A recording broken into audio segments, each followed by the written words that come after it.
Hello all of you, welcome back to my channel. मैं आज आप लोगों के लिए लेकर आ चुकी हूँ एक कलेक्टिव रीडिंग जिसका टॉपिक रहने वाला है guidance for your current situation. Okay, आपकी वर्तमान परिस्थिति के लिए यहाँ पर क्या गाइडेंस है हम देखेंगे। ये रीडिंग जनरल है, कलेक्टिव है और हो सकता है कि आपकी सिचुएशन से एक्यूरेटली रेजोनेट करे और हो सकता है ना रेजोनेट करे। तो ओपन माइंडेड होकर सुनिएगा क्योंकि एक जनरल रीडिंग है, कलेक्टिव रीडिंग है, सभी ज़ोडिएक साइंस के लिए है, हर उम्र के व्यक्ति के लिए है, टाइमलेस है। आप जब भी इस वीडियो तक पहुंचेंगे, जब भी इस वीडियो को देख रहे हैं, ये तभी आपके साथ रेजोनेट होगा। फिर चाहे आप इस वीडियो को कितने भी समय बाद क्यों ना देख रहे हो, कितनी भी लेट, कितने भी दिनों और महीनों और हफ्तों बाद आप इस वीडियो तक पहुँचे हैं, ये आपके साथ तभी रेजोनेट होगा जब ये आपको मिला है या जब आप इसे सुन रहे हैं। ओके, चलिए देखते हैं कि आपकी वर्तमान परिस्थिति के लिए यहाँ पर क्या गाइडेंस है व्यूअर्स। सबसे पहले let go of the need to be right, peacemaker and the hermit. ये कार्ड्स तो काफ़ी कॉमन है, ये हमेशा मुझे दिखते हैं रीडिंग्स में। Higher perspective and exchange energy to create abundance. देखिए, सबसे पहले यहाँ पर मैं ये बोलना चाहूँगी आपको कि ओके,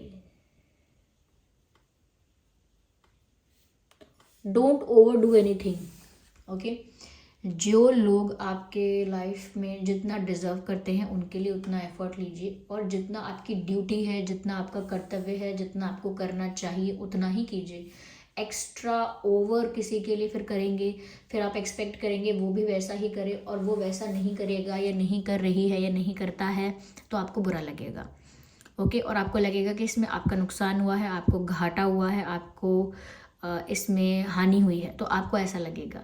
इसी वजह से आप जिस भी सिचुएशन में है ना, ओवरडू मत कीजिए। जितना आपको लगता है कि ये इंसान इतना डिज़र्व करता है या ये मेरी मेरी ड्यूटी, मेरा कर्तव्य ये है कि मुझे ऐसा इतना अच्छा और ऐसा बिहेव करना चाहिए, तो वैसा ही बिहेव कीजिए।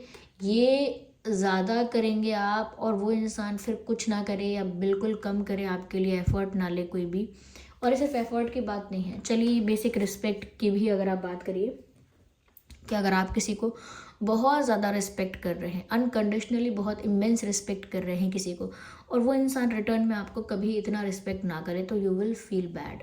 इसीलिए ओवरडू मत कीजिए, इक्वली एक्सचेंज कीजिए, चाहे वो फीलिंग्स हैं, एनर्जी हैं, थॉट्स हैं या कोई चीज़ है, इक्वली एक्सचेंज कीजिए और इक्वल रखिए, इसको बराबर रखिए। ओके, तभी आपको ऐसा नहीं लगेगा कि आपके साथ कोई चीटिंग हुई है या कोई नुकसान हुआ है या कोई लॉस हुआ है आपका। सेकंड, मुझे यहाँ पर ऐसा लगता है करेंटली आपकी लाइफ में जो है उसको आप ना बहुत डिटेल में देख रहे हो और एज अ प्रॉब्लम कंसिडर कर रहे हो, यानी कि आपकी लाइफ में करेंटली जो भी कुछ हो रहा है उसे लाइफ की बड़ी प्रॉब्लम मान रहे हो, लेकिन वो इतनी बड़ी प्रॉब्लम है नहीं जितना डिटेल में उसके आप जा रहे हो, जितना फोकस उस पर आप कर रहे हो। वो इतनी बड़ी प्रॉब्लम नहीं है, वो कुछ बहुत बड़ा अच्छा चेंज आने वाला होता है, एक बिग हैप्पी पॉजिटिव चेंज आने वाला होता है। उससे पहले बहुत सारी अनस्टेबिलिटीज़, फ्लक्चुएशंस और बहुत सारी क्या कह सकते हैं, प्रॉब्लम्स या हर्डल्स आते हैं और उनको उनको हम सोचते हैं कि अरे ये बहुत बड़ी प्रॉब्लम है, लेकिन आप उसको हायर पर्सपेक्टिव से देखना स्टार्ट कीजिए। छोटे छोटे इश्यूज़ को मत देखिए। जैसे आप कहीं ट्रैवल करते हैं, किसी डेस्टिनेशन पर आपको पहुंचना होता है, तो अगर रास्ता अच्छा नहीं बना है, रोड ख़राब है, टूटी हुई है, तो आप देखते हो कि कितनी मुश्किल हो रही है मुझे पहुंचने में, मुझे टाइम लग सकता है या रास्ता ख़राब होने की वजह से मुझे लॉन्ग रूट लेना पड़ सकता है, ऐसा सब कुछ करना पड़ सकता है। लेकिन पर आपका फोकस जो है वो आपके डेस्टिनेशन पर होता है कि पहुंचना तो मुझे वहाँ है। इसी वजह से आप इन प्रॉब्लम्स को बहुत ज़्यादा इम्पोर्टेंस नहीं देते हो, बहुत ज़्यादा इन प्रॉब्लम्स में अपने आप को उलझाते नहीं हो कि अरे ये रोड कैसे ख़राब है, अब कार से उतर के, गाड़ी से उतर के पहले मैं इस रोड को ठीक करूँ, या कितने पत्थर पड़े हुए हैं पहले इन पत्थरों को मैं साइड में करता हूँ, यहाँ पर देखो कूड़ा कितना पड़ा है पहले मैं इसको साफ़ करता हूँ। तो आप पूरे रास्ते अगर ये करने लगेंगे एक एक करके तो डेस्टिनेशन पर तो नहीं पहुँच पाएंगे। आपको डेस्टिनेशन पर अगर पहुंचना है टाइम पे, तो आप पहले वहाँ पर पहुँचने पर फोकस करेंगे। उन प्रॉब्लम्स को इतना ज़्यादा इम्पोर्टेंस देकर नहीं देखेंगे, नेचुरली नहीं देखेंगे। अब आप एग्ज़ाम देने जा रहे होते हैं, रास्ते में कितना कुछ पड़ा है, कितना कुछ गिरा हुआ है, कितना कुछ कहाँ पर है, आपका ध्यान ही नहीं है, क्योंकि आपको फटाफट टाइम पर एग्ज़ाम सेंटर पहुँचना है। लेकिन अगर आप ऐसे ही घूम रहे हैं तो नज़र पड़ेगी, लेकिन आपको कहीं पहुँचना है, कोई और है आपका गोल, तो आपको याद भी नहीं होगा कि आपने रास्ते में क्या क्या देखा। कोई शॉप ओपन थी या बंद थी, कोई दुकान कोई है वो खुली थी, बंद थी, ओके, कोई अपने दरवाजे पर खड़ा था, नहीं था, आपको कुछ याद नहीं होगा क्योंकि फोकस कहीं और है। ऐसे ही यहाँ पर आप ना छोटे छोटे प्रॉब्लम्स जो आपके लाइफ में अभी चल रहे हैं, वो आप उनको एक जैसे प्रोजेक्टर पर देख के उनको बड़ा समझ रहे हो कि अरे बाप रे, ये तो मेरी लाइफ की सबसे बड़ी समस्या है। पर ऐसा नहीं है, आपकी लाइफ में कुछ और बढ़िया, कुछ अच्छा, कुछ बेटर और बड़े लेवल पर होने वाला है। इस वजह से आपको ऐसी प्रॉब्लम्स का सामना करना पड़ रहा है। लेकिन अगर आप हायर पर्सपेक्टिव से देखेंगे और बिलीव करके, फेथ रख के चलेंगे कि आगे सब आपके साथ अच्छा होने वाला है, तो आपको इतना ज़्यादा डर नहीं लगेगा, इतना ज़्यादा टेंशन नहीं होगा, स्ट्रेस नहीं होगा, एंग्जाइटी नहीं होगी। तो it is for you, completely for you. तो इसीलिए जो आपकी डेस्टिनेशन है, जो आपका विजन है, जो आपका गोल है, उस पर फोकस रखिए। बीच में आने वाली प्रॉब्लम्स को टैकल कीजिए, सॉल्व भी कर सकते हैं और उनके साथ डील कीजिए, लेकिन उनमें उलझ के मत रह जाइए। Face them and release them, face them and release them, handle them, tackle them and release them. Release करते जाइए, उसको बहुत बड़ा समझकर अपने सर पे लेकर कैरी नहीं करना है आपको। यहाँ पर ऐसा भी है व्यूअर्स के जो भी कर रहे हैं, चाहे वो पढ़ाई कर रहे हैं, बिजनेस कर रहे हैं, जॉब कर रहे हैं आप, या कुछ नहीं भी कर रहे हैं, या अगर आप कुछ एज अ हॉबी कुछ कर रहे हैं, या लाइफ की किसी भी सिचुएशन में, किसी भी पड़ाव में हैं आप, किसी भी फेज़ में हैं, तो जैसा भी चल रहा है ना, वहाँ पर व्यूअर्स आप ना अच्छा परफॉर्म करने के चक्कर में या अपना बेस्ट करने के चक्कर में आप अपने आप को रिचार्ज, रिजुविनेट या रिफ्रेश नहीं कर रहे हैं। हमारा जो शरीर है वो भी एक मशीन जैसा ही है, और ज़रूरत पड़ने पर हमें उसे रिचार्ज करना चाहिए, रिजुविनेट करना चाहिए, और कहीं ना कहीं उसे एक तरह से उसको रिफ़्रेश करना चाहिए। लेकिन आप ना उसको आराम नहीं दे रहे हैं, अपनी बॉडी को रिलैक्सेशन और जो रेस्ट की ज़रूरत है, वो रेस्ट आप अपने आप को नहीं दे रहे हैं। ऐसा लगता है कि आप बहुत ज़्यादा टायर्ड होते हैं, एनर्जेटिकली एग्जॉस्ट होते हैं, फिज़िकली टायर्ड होते हैं, बहुत ज़्यादा थक जाते हैं आप, लेकिन उसके बाद भी उतना आराम, उतना रिलैक्सेशन और रेस्ट आप नहीं ले रहे हैं जितना आपको लेना चाहिए अपने आप को फिट रखने के लिए, अपनी बॉडी और ब्रेन को अच्छा फंक्शन करवाने के लिए। जितना रेस्ट और रिजुविनेट खुद को करना चाहिए, आप नहीं कर रहे हैं। थोड़े केयरलेस हो रहे हैं अपनी हेल्थ को लेकर, अपनी फिटनेस को लेकर, अपनी मेंटल हेल्थ को लेकर, अपनी बॉडी को लेकर, अपने डाइट को लेकर, इन सब चीज़ों को लेकर, अपनी स्पिरिचुअल हेल्थ को लेकर आप ज़्यादा, ऐसा लगता है कि जैसे इर्रिस्पॉन्सिबल और केयरलेस हो गए हैं। बाहरी चीज़ें संभालने में इतने व्यस्त हैं कि आपकी बॉडी और आपके अंतर मन का क्या हाल है वो आप इग्नोर कर रहे हैं, उसको आप अवॉइड कर रहे हैं। तो बहुत ज़्यादा यहाँ पर गाइडेंस इस चीज़ पर है, इस चीज़ पर जोर दिया गया है कि आप खुद को रिचार्ज करें, रिजुविनेट करें, थोड़ा रिलैक्स करें, एंड इफ़ यू नीड तो थोड़ा रेस्ट भी करें। Okay, people need break, even machines do need break. तो आपको भी एक ब्रेक की ज़रूरत है, थोड़ा आराम करने की ज़रूरत है, और ख़ुद को रिचार्ज करने की ज़रूरत है। अगर आप खुद को रिचार्ज कर लेंगे, खुद को जैसे कोई भी मशीन है, डिवाइस है, रिचार्ज कर देंगे, या उसको उसमें फिर से फ्यूल डाल देंगे, तो वो अच्छे से परफॉर्म कर पाएगी आगे। आपको भी अपने आप को रिचार्ज करने की बहुत ज़रूरत है।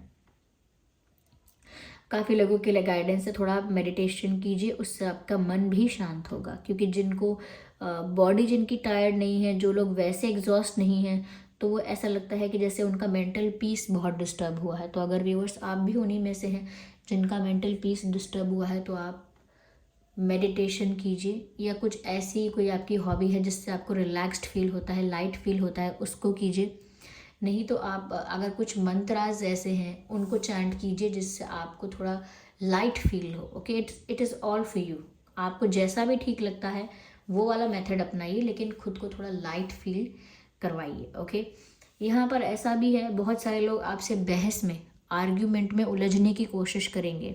हो सकता है कि आपका पॉइंट राइट है और दूसरे इंसान का गलत है, इस वजह से आप भी उस बहस में उलझ जाएंगे कि हमारी सारी बातें करेक्ट हैं। तो हम 1 मिनट भी नहीं लगाते हैं ये डिसाइड करने में कि अभी हम इस इंसान का मुंह बंद कराते हैं, अभी इसको जवाब देते हैं उल्टा। हमारे पास सब जवाब है, ये इंसान गलत बोल रहा है हमें पता है, अभी हम इसको सारे जवाब देंगे, अभी ये चुप हो जाएगा। क्यों? Because we have all the right answers. और ये सबसे ईजी तरीका होता है किसी चीज़ में उलझने का, कि हमारे पास सब कुछ प्रूफ है ही, हम तो इस चीज़ को फेस कर ही सकते हैं, we have all the things required. तो ऐसा हो सकता है कि आप सही हैं और यही प्रूव करने के लिए आप किसी चीज़ में इन्वॉल्व हो जाएंगे, किसी चीज़ में उलझ जाएंगे और फिर वहाँ स्टक हो जाएंगे।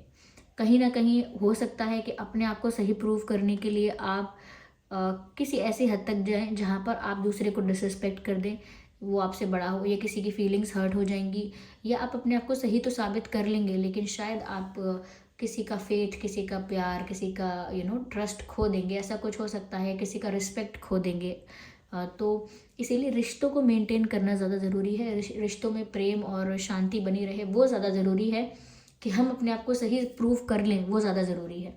तो कभी कभी हम लोगों से कह देते हैं कि चलिए ठीक है, जैसा आपको लगता है कोई बात नहीं, आप जैसा समझें वैसा मान लीजिए। क्यों? क्योंकि हमें उनके साथ अपने संबंध, रिश्ते, जैसा भी रिश्तों में जैसा भी मेल जोल है, मिठास है, उसे बिगाड़ना नहीं होता है। इसीलिए हम अपने आप को सही सिद्ध करने में बावले नहीं हो जाते हैं पागल नहीं हो जाते हैं कि अब हम सही हैं, तो कहीं ना कहीं किसी भी लिमिट तक जाके, कहीं किसी भी लिमिट को क्रॉस करके अपनी बात प्रूव करेंगे। तो कई बार ऐसा होता है, हम लोग अपनी बात तो प्रूव कर लेते हैं लेकिन बहुत लोगों का प्यार या वो रिश्ता खो देते हैं, या फिर लोगों की फीलिंग्स को हर्ट कर देते हैं और कहते हैं कि हमने बस सच बोला है, हमने बस सही बात बताई है, आपको बुरा लग रहा है तो इसमें हम क्या करें। ऑफ कोर्स दूसरे की, इंसान की गलती हो सकती है, लेकिन हमको इसमें हम सही हैं इस चीज़ में ओवर नहीं करना चाहिए, अंडरस्टैंड, और इस चीज़ में उलझना नहीं चाहिए। तो आप भी ना शांति बनाने की ज़्यादा कोशिश कीजिएगा एज़ कम्पेयर टू कि अपने आप को सही प्रूव करने की ज़्यादा कोशिश करें। आप सही हैं इस बात को अपने मन में मान के खुश रहिएगा कि हाँ मैं सही हूँ, मुझे तो पता है कि मैं सही हूँ। सबको साबित करने निकलेंगे तो लाख उलझने आएंगी और लोगों के साथ कॉन्फ्लिक्ट होगा, आर्ग्यूमेंट होगा, और आर्ग्यूमेंट्स और कॉन्फ्लिक्ट्स आपके लिए अच्छे नहीं हैं। वो आपको उलझा के रखेंगे, स्टक करके रखेंगे, आपके मेन गोल से आपको डिस्ट्रैक्ट करके रखेंगे और आपका टाइम वेस्ट करवाएंगे। आपका क्या गोल है वो भी इतना ज़रूरी नहीं है जितना ज़रूरी है आपका समय। बहुत ज़रूरी है समय। ओके, हमें नहीं पता हम में से कोई 50 साल बाद गुजर जाएगा, या कोई 10 साल बाद गुजरेगा, या कोई कल गुजरेगा, या कोई आज रात को ही, हमें नहीं पता। इसीलिए हमको ज़्यादा से ज़्यादा समय ऐसी चीज़ों में ही इन्वॉल्व होना चाहिए, ऐसी चीज़ों में ही टाइम इन्वेस्ट करना चाहिए जो प्रोडक्टिव हैं, अच्छी हैं, पॉजिटिव हैं और हमको लाइट रखती हैं। ओके, अगर शास्त्रार्थ के हिसाब से देखें तो हमें प्रभु का चिंतन करना चाहिए हमेशा, मोस्ट ऑफ द टाइम, क्योंकि पता नहीं कब प्राण जाएंगे, तो जब भी जाएंगे चिंतन तो चल रहा होगा। वो नहीं तो अपने आप को, अगर आप ऐसा फॉलो नहीं करते हैं तो अपने आप को लाइट रखिए, काम रखिए, काम एनर्जीज में रहिए, प्रिपेयर रहिए कि कभी भी कुछ भी होना है आपको एक्सेप्ट करना है। तो बस समय इंसान के लिए सबसे ज़्यादा वैल्यूएबल है। Time is very important. किसी भी ऐसी चीज़ में समय मत व्यर्थ कीजिए जिसको लगे कि मैंने क्या किया। कई लोग ऐसा करते हैं, उनका एक ब्रेकअप जब होता है तो वो ये ना समझ के कि चलो जो भी है प्रभु की इच्छा है या डेस्टिनी में था या मुझे आगे बढ़ना ही है, सब जानते हैं मुझे आगे बढ़ना है, लेकिन वो जो समय बीत रहा होता है, कोई कोई इंसान उस दुख को कैरी करके आगे बढ़ता है, सालों साल उस दुख को कैरी करके आगे बढ़ता है, बुराई भी करता है उस इंसान की कि मुझे धोखा दिया, मुझे छोड़ दिया एंड ऑल दैट, और उस दुख के साथ ही जीता है, अपनी लाइफ में आगे नहीं बढ़ता है, उस पास्ट के पेन को लेकर ही जीता रहता है। तो वो क्या है, अपना सारा समय व्यर्थ कर देता है।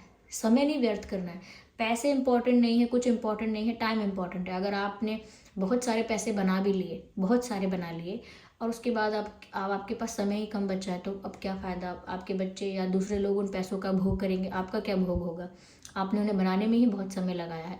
तो इसीलिए किसी ऐसी चीज़ में टाइम इन्वेस्ट मत कीजिए जो बाद में आपको लगे कि मैंने इन्वेस्ट क्यों किया है इतना टाइम इसमें। ओके,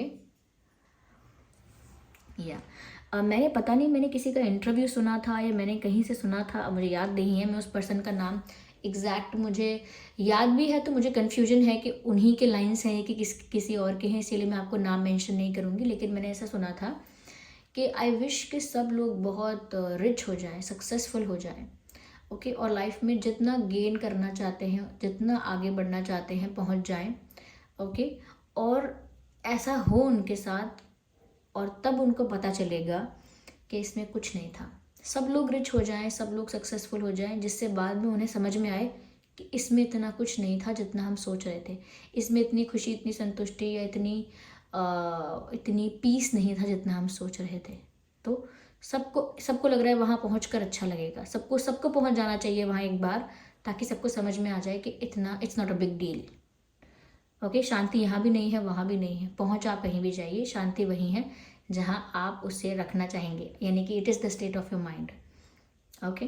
तो ये तो अब आगे होता जाएगा, जितना भी एक्सटेंड करेंगे रीडिंग एक्सटेंड होती जाएगी, लेकिन मेन बात ये है अपना टाइम वेस्ट मत कीजिएगा किसी ऐसी चीज़ में जो प्रोडक्टिव ही नहीं है, वेस्ट है, आगे जाके आपको वेस्ट लगेगा। अभी आपको लग रहा है कि मैं किसी के दुख में रोया, वो बहुत मैंने सही किया, लेकिन आपको बाद में लगेगा मैं क्यों रोया, मैंने अपने 2 महीने वेस्ट कर दिए। ये 2 महीने में देखो मेरा क्या हाल हो गया है, डाइट मेरी कैसी हो गई है, बॉडी मेरी कैसी हो गई है, मेरी फैमिली को मैंने टाइम नहीं दिया है, मेरे प्लांट्स पूरे डेड हो रहे हैं, क्या हाल हो गया है। तो आपको इन सब चीज़ों में अपने आप को एक्टिव रखना है, हर चीज़ में, अपने काम में, okay. So this was the reading. I hope ये रीडिंग आपके लिए हेल्पफुल और रिलेटेबल रही है। अगर इस रीडिंग ने आपको थोड़ा भी गाइड किया है, वीडियो को लाइक करें, कमेंट करके बताएं कितने % आपकी सिचुएशन से रेजोनेट करती है। और चलिए मिलते हैं अगली रीडिंग में, तब तक के लिए bye bye family, take care.